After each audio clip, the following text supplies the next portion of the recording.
us and the collaboration that we're going to have going forward. No better way to communicate to your audience. How do we grow strategically now that we've gotten the right path forward? What's up, agents who win? Hope you guys are having an awesome day. Wanted to be here today. It's Todd Schroth, and I've got Eugene Crockett on the line with us, talking about success as a new agent and taking his business to the new heights. Obviously, he's got that rocket ship behind him, so he is on a rocket, taking his business to new levels. Eugene, I appreciate you being here today. Thank you, Todd. I appreciate you having me.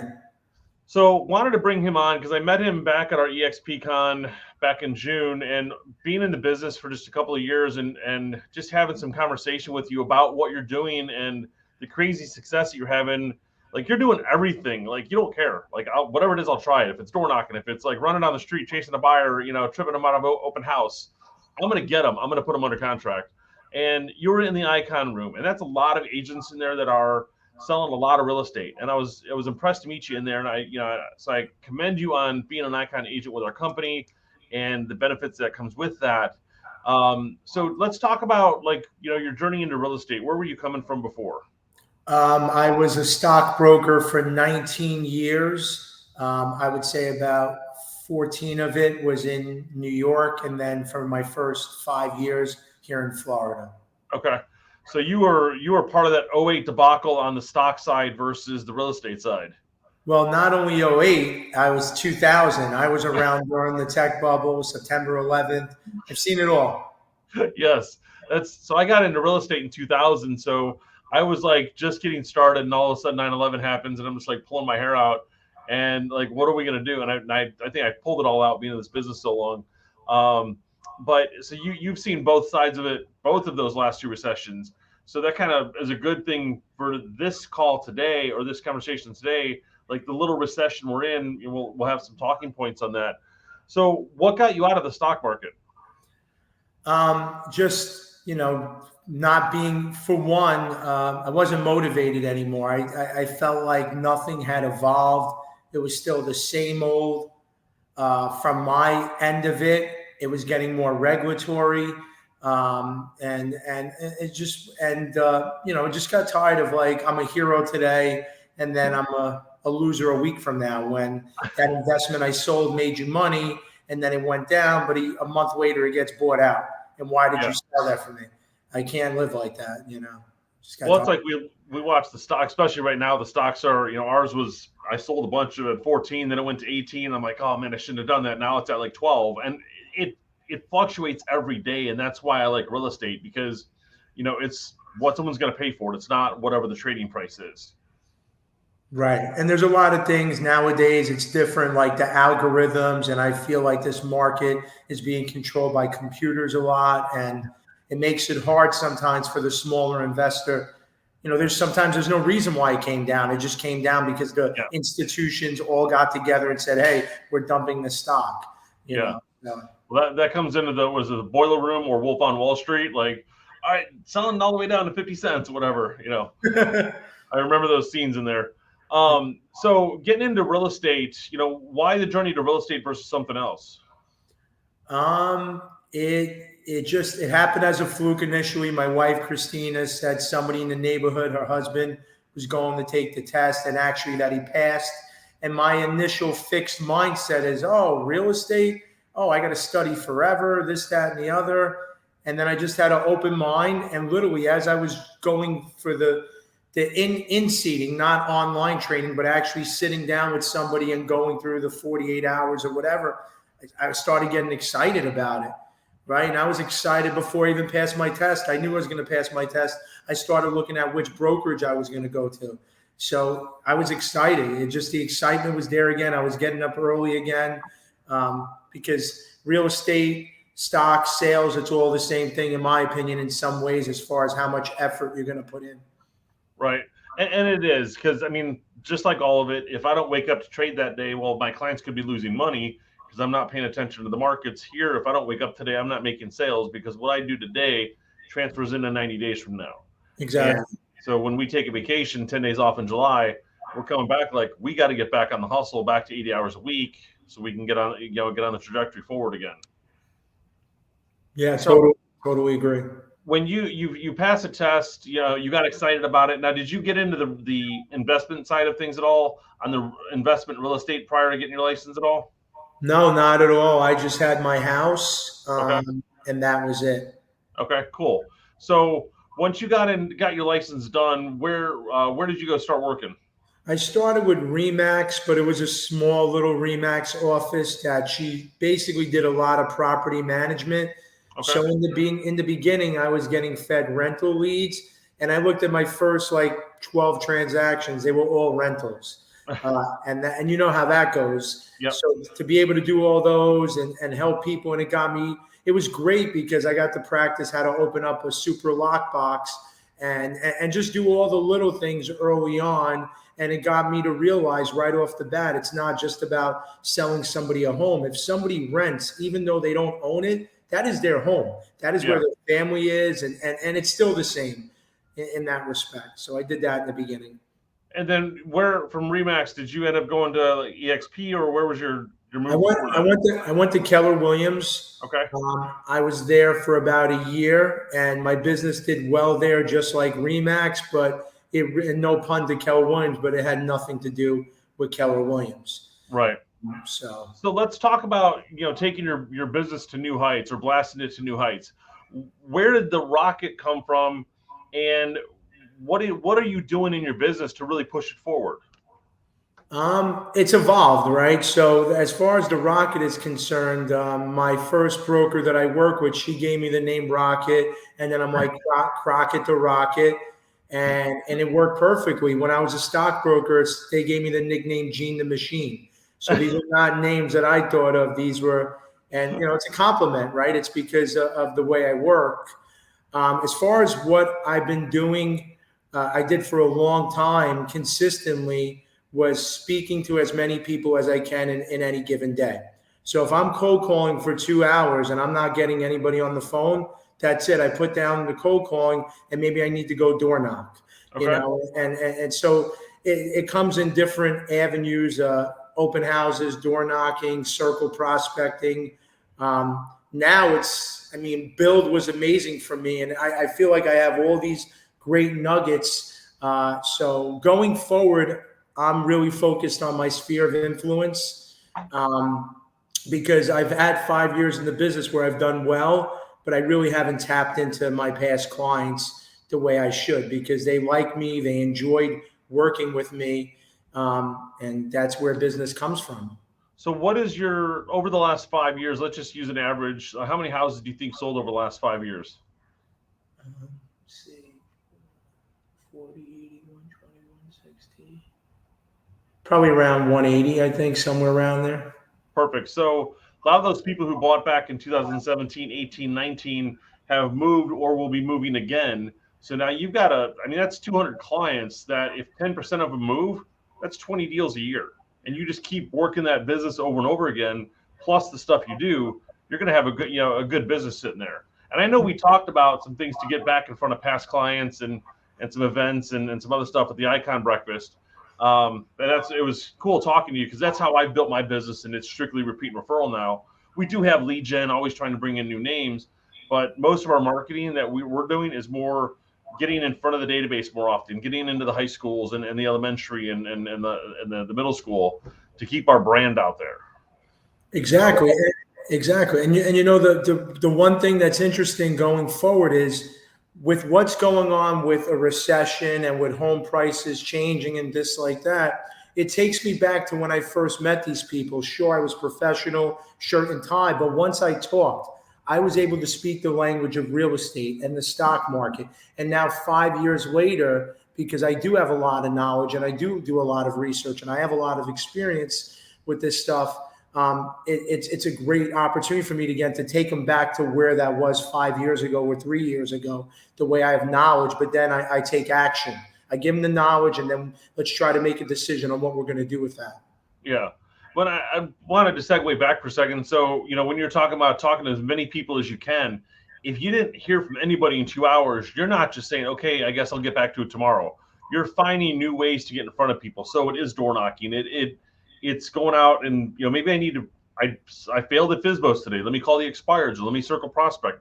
but how many people are you trying to talk to on an average day? Like have a conversation with? I would like to have 30 people, and that could be not all just cold first time. That could be, it could be people you met at open houses or leads from wherever, and you're just following up on them. As long as I could push that relationship forward, like tap it forward, that's the best stuff. Like in this market right now, I'm not caring about how much sales I do today. I'm caring about how many good conversations I have today, and how and to continue to have them every day. I think that's the real key. Well, I think that's what's going to build your pipeline too, because the more your conversation you're having, it starts. Okay, I know Johnny's looking in 6 months, so I'm going to call him in 3 months and say, "Hey, Johnny, I'm just checking in on you. I know you're talking about you want to get into something in 6 months, or now we're 3 months away. Really, now is a good time to start looking, getting pre-qualified, doing all that stuff. So you're starting that pipeline for 2023, which is smart, and you want to do that, and you want to like check in. I mean, because think about like an internet lead, they're usually 6 to 12 months out. So if you can get in front of them and stay in front of them, they're going to work with you through the whole process. But if you just call them once and say they're a year out, they're just going to become someone else's lead, and then that agent's going to get them, or it's the person who got them at the right time. Yeah, that's totally agree with that. Yeah. So what are you doing any like internet marketing, or what do you have going on there?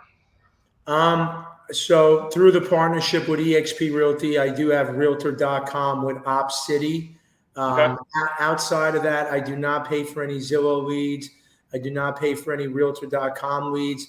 I've made it a point organically to be somebody who has a great reputation in the county, working with realtors and working with customers. And I've just really, over the last year and a half, been really trying to do video every day. Right. Like, for example, just yesterday or 2 days ago, I made a video about Florida's consumer confidence number has ticked up for 2 months in a row. That's the first time in the last 12 months. And, people don't know that. And then and that's good information to provide to people. And I'm consistently doing that. And I'll talk about 1031 exchanges and just continue to give people information out there, and then do testimonials with clients, test the success stories with agents in my downline that have capped or iconed, or are new agents hitting it out of the gate, and just continue to do that, because I think that's the real sweet spot for me when it comes to social media. Get them really buying in and listening to your story consistently and going along with your journey. And then when they decide to make their move, you're on top of mind all the time, instead of giving them a quarterly call. I think that's awesome. Now, video is a key thing, and you're doing just like not a listing video, but you're doing a market stat video, or like the Florida consumer confidence video. Now, are you just doing that Facebook Live, or are you pushing that out through YouTube? What are you doing there? So I've been doing Facebook and Instagram Reels, a little bit of TikTok, but really it's been Instagram and Facebook. And Facebook, I've just built a good presence. Every time I put a good post, I get like 50 likes, and then on Instagram, maybe 5. So as much as everybody's pushing me to go that way, you have to stick with what works with you. Yeah. I mean, if I post something on Instagram, it's because it was able to be shifted from Facebook to Instagram, or it's because my marketing team had put it on Instagram directly versus Facebook. Right. I'm more on the FB side than I am on the IG side. Right, definitely. Because I know that's what works, but that's also where I spend my time, and TikTok and all of the other stuff. There's so many social platforms. You got to stick with what and what's working there. Definitely. So when you're door knocking, what are your conversations like? How are you picking the neighborhood to door knock, and what are you saying when you get somebody? I typically like the door knock because either A, I have a house that's under contract, but I don't go knocking on their door the first day, because I like to wait until we have a clear to close. And then I start knocking on the doors. Hey, I'm Eugene Crockett. You may have noticed my sign. I just wanted you to know I am the listing agent for so-and-so property. I just wanted you to know when that close, that's going to be the highest sale price ever in this neighborhood. And then I'd say, and the thing is, there was actually multiple offers on this property. So only one person got their dreams. The other ones are still motivated to be in this area. They want to live in this area. Do you know anybody in this neighborhood that may be looking to sell? If they say no, then how about you? And then I've already done my homework on how much equity they have. And if they say no, I don't know where I'm going to go. If I do get that, I'm like, I totally understand, but this is one of the best opportunities for sellers in years, because 6 months ago, you couldn't find a house to move into. Now you have a lot of supply to choose from, and same thing with buyers. We think the market's coming down, and then I'll tell them, well, listen, for the first time in many years, it's no longer a seller's market. It's a buyer's market. And I'm actually getting sellers to cover closing costs. I'm actually getting buyers to pay below asking price and then go back to closing. So do you know anybody? Is there anybody I could reach out to right now? And so what is your turnover like that? Because I have not door knocked before, so I'd love to hear the stories of door knocking and the success with it, especially being here in Florida. And for those who don't know, Eugene, he's on the Space Coast, which is Titusville, Melbourne, Brevard County, Cocoa Beach. So if you have referrals coming to Florida and you're looking at moving to the Space Coast, he's your guy. But for me, if I'm going to door knock, it's got to be December, January, when it's not 100 degrees outside. Because my typical attire in the office is just getting from the car to the office door I'm sweating. So what is your conversation like? I mean, I guess the ratio from spoke to someone wants to conduct business. I don't like to just classify it as door knocking. I like to say it's part of prospecting. Like even Brent Gove, he was interviewed the other day by John Side real quick, and he said, "What should we be doing? Double down on prospecting." Well, if you're double down on calls, people work during the day. You're not going to catch people. So if you really want to dig into a nugget that is so old school for me, but really works, just because you call somebody at 9 a.m. or 10 a.m. and they don't answer, doesn't mean you forget about that lead and you don't call them. Maybe next time you call them at 5 p.m., right? It's that simple. Maybe they don't answer in the morning. Maybe they answer in the evening. And then when you get that lead, be specific. Yeah, you're going to put in KV Core, but put the day and time, because maybe Tuesday at that time is the best time to get them on the phone. I feel it's a matter of just I'm trying to catch that person when they're in that mentality, at least thinking about it. Yeah. And as far as door knocking is concerned, I think it's a little bit more of a longer term thing. It's a way to start that first touch. And it's definitely a neighborhood that most of the time that I've done business in before, so they know my name. So I think with the door knocking, and then you're going to just run across, hey, as a matter of fact, I am thinking about selling. You are going to get that hot button. Yeah, I did see that house go for sale. So that's the answer that I wanted. It's not like I'm going to knock 10 doors to get one deal. It's staying top of mind in the neighborhood. So if I sold something in a neighborhood that I've never sold before, if I go over there and do a door knock and I've never been in the neighborhood before, I'm going to be a stranger in the community. But if I'm in my community where I live and I do a lot of business and I door knock, then I'm going to get a lot more attention from door knocking. And it's just one more piece, kind of like doing your own open houses on your properties in your neighborhood.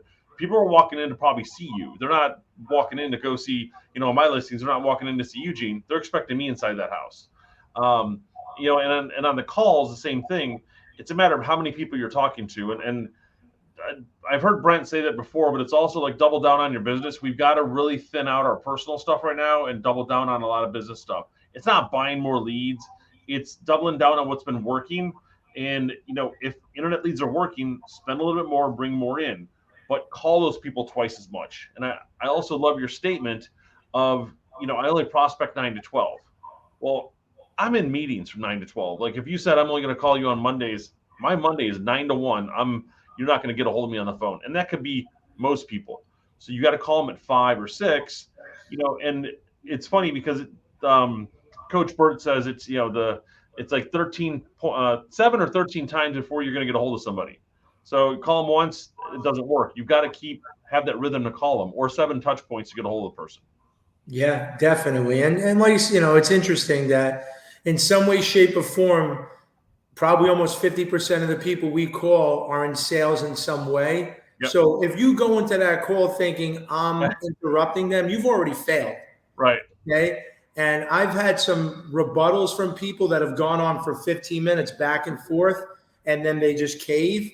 And then I find out that they were in sales too, and they respect that. People want to work with people because they're like, wow, this guy doesn't even have my business and he's working hard. Imagine what he could do if I hired him on my team to work with me.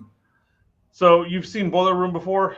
Of course. Yes. So there's a scene with the guy he's trying to sell the newspaper, and he's like, Aaron, you're insane. Like, you got to call me back, dude. You got to start all over. And then you got to sell me the paper. And at the end, man, I already get the times. I'm good. And it just hangs up. Right. We were on a trip back from shark diving out in Lake Worth. And my marketing person, I said to her, like, did you ever watch Glenn Ross? And she's like, never heard of it. But she's always heard Coffees for Closers. It's just a standard comment. So I played the scene from Glenn Ross, and she goes, "Oh, now I know where that scene comes from." So I want to run those contests in the office sometime. First prize is a Cadillac, second prize is a box of knives. Yeah, third prices. You know what they say. We're not going to repeat it here. Exactly. You're not in this business no more. But for the real estate side, I've got agents who come to me and say, "I don't want to pick up the phone. I just want my phone to ring." Well, you got to spend a lot of money to make your phone ring, and it's probably just going to be random people that it's a 100 to 1 odd that someone's going to call you and want to buy something, or into that type of marketing. You have to pick up the phone. You have to be comfortable. You have to have the conversations. And the thing about this is that NAR put out a statistic that about 30% of realtors are going to be gone in about a year. So. And Todd, you've been doing this longer than me, but maybe sometimes you got to tell them the truth hurts. If you're not ready to prospect, then you're probably going to be part of that 30% that's not working in a year from now. Because unless you have a major team or downline and you have all this revenue share, we're all in this hamster wheel. And, I want to perfect that and take advantage of that now and speak to as many people and at the same time grow my downline. So the next cycle we're in, it's more consistent. You've got consistency. You've got the cash flow there. Right. So let's talk about your downline. It's kind of your team. So what are you doing with them? How are you coaching them through some of these things? Because for my team, the ones who don't want to, pick up the phone or afraid they're bothering somebody, I'm like, you just don't know how to have that conversation. If you learn how to have the conversation, it would flow naturally. And if you call up somebody and you follow that script word for word for word, you're going to fail, and they're going to know you're scripting. You've got to find the conversation and make it your own. And if you do that and you feel comfortable, so that means we need to role play and have those conversations back and forth. Then you can sound like you know what you're talking about, and you already do, but you're talking to me and you're not nervous. But if I'm calling Eugene and he's in sales, or he, when people visit our website or whatever, they're not wanting to talk to a realtor yet, but you got to get them talking to you. So it's learning how to have that. So how are you coaching your people on how to, get involved in that? Well, so on Tuesday, every Tuesday from 9 to 12, I call a Team Tuesday. I'm in my office here. People can sit down one with me. We can group role play, which is something that I preach a lot to people.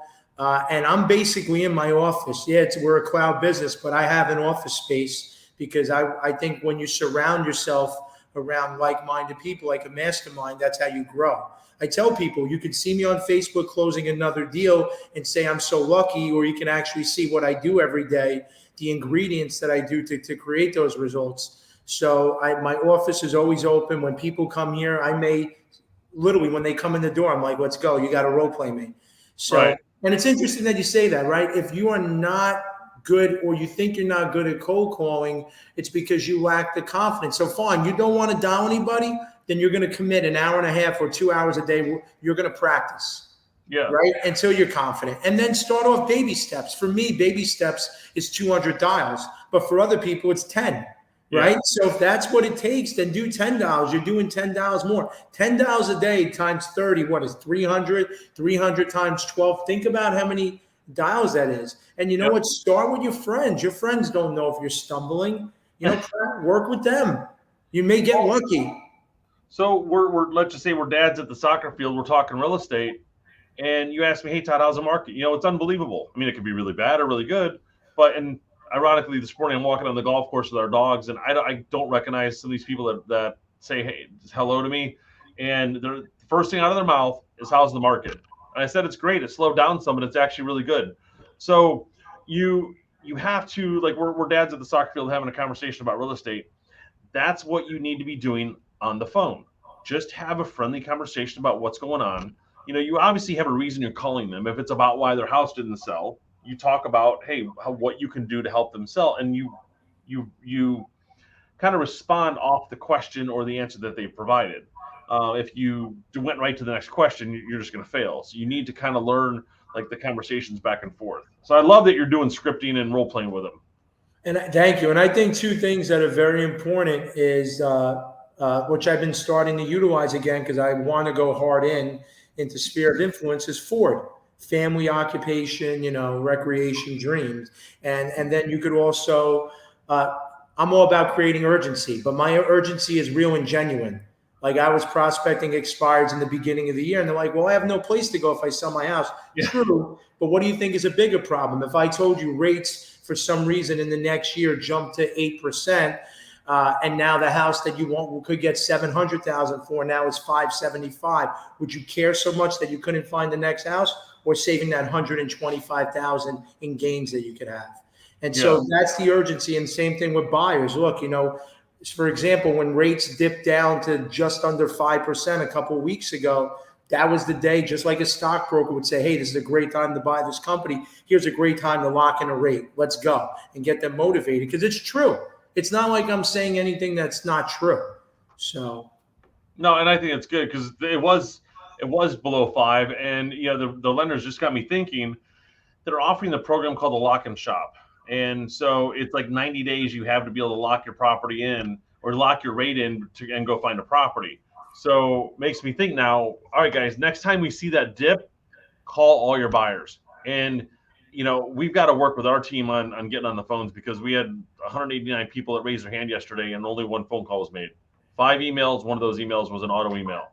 Like, guys, if you're not picking up the phone, you're not going to sell houses. So, and I know everybody, out of 14 people, all 14 were not out with buyers all day yesterday. And and I say half the people were not even out showing houses. So what were you doing in those 8 hours? So find your time during the day to pick up the phone and call, because we have lists every day of what needs to be called, and it's not randoms. There are people who know us, who have been on our sites, who have found certain things, and so you're calling as a customer service call. I mean, guys, hey, Lock and Shop, rates just hit below 5. It's a reason to reach out.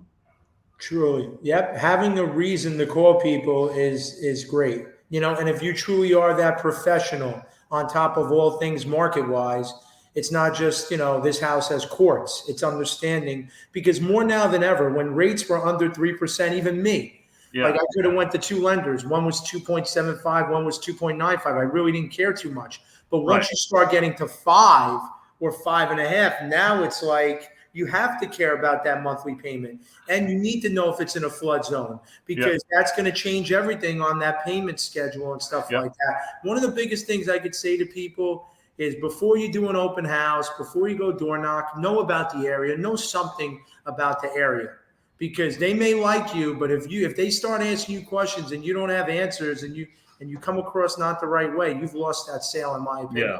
So know that. We're starting a thing with the team, because I mean, most of the people on our team are from around here, so they know the areas and stuff, but they're newer to real estate. So I've done this before. I'm going to start doing it again, but I'm going to start doing it on a monthly basis, where it's like, we go find a vacant property. We walk that vacant property, and we talk about what you should be looking for. We're not inspectors. I'm going to put that right out there, but we're looking at that house to say, hey, you know, do you see the rust up there? Do you see the, you know, how do you find out how old an AC is? You know, how does the pool look like it need to be resurfaced? How do you tell if there's termites in the house? You know, what are the signs to look for? So that way your buyer's educated. And the flood zone. I mean, I lived on a lake and I wasn't in a flood zone, yet the neighborhood next door was in a flood zone and there was no lake around it. Right. So you've got to learn those things of what's going on. Absolutely. So we're starting it as a monthly training where we're going to find that, and I think it's going to help the agents out a lot, because it's exactly what you're talking about. And they're going to know that you have been doing this for a while. I mean, how long you been in real estate? It's really, when did you buy your last house? You know, we can play the game there, or like, I got my license 2 weeks ago. I'm brand new to this. No, I've been in the real estate industry a long time, or been around it.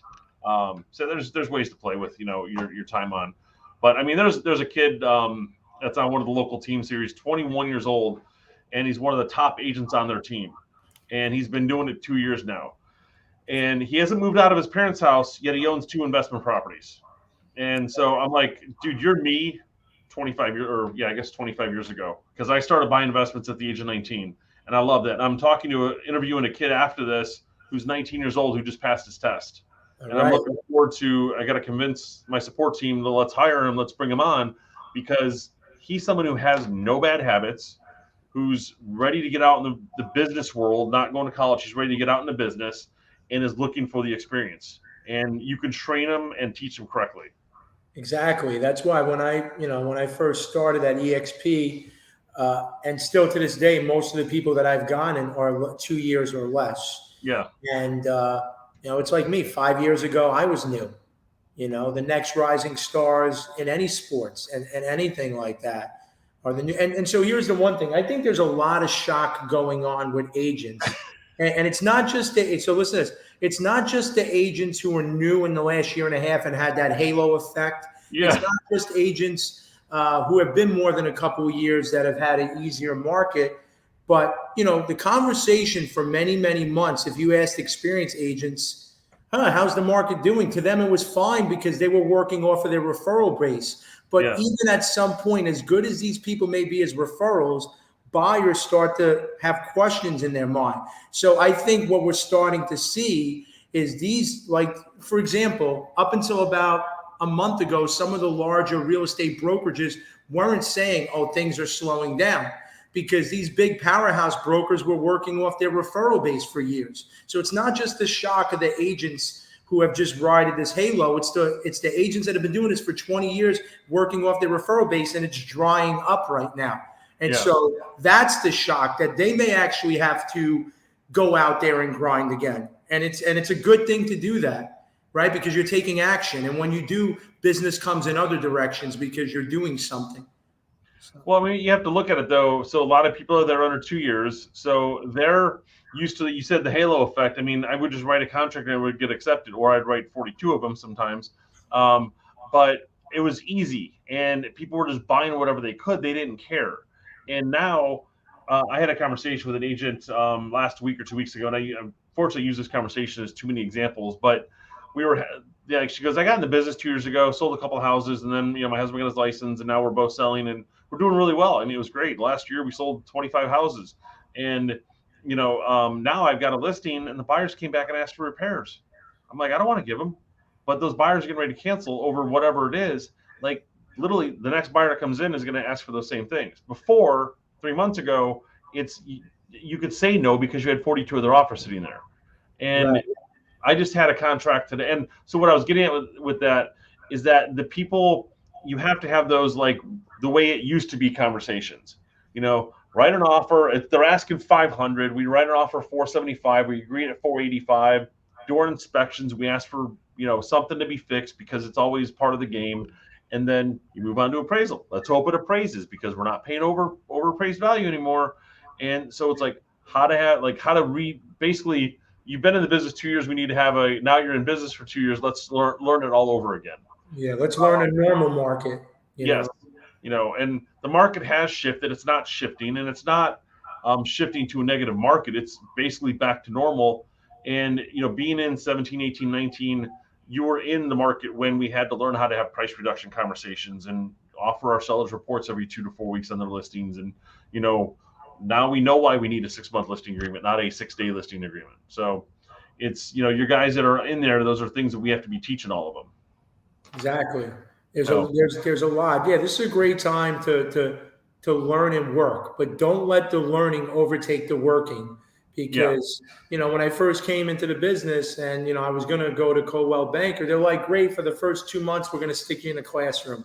I'm like, nope, not interested. I had somebody else tell me that. I'm like, how do you spend 2 months? Like, we don't have a paycheck. I got to go out and start making money. I mean, I've got in the single, but I walked in with 6 months of savings, and I'm like, I'm going to burn the first 3 months just sitting in a classroom. That ain't going to happen.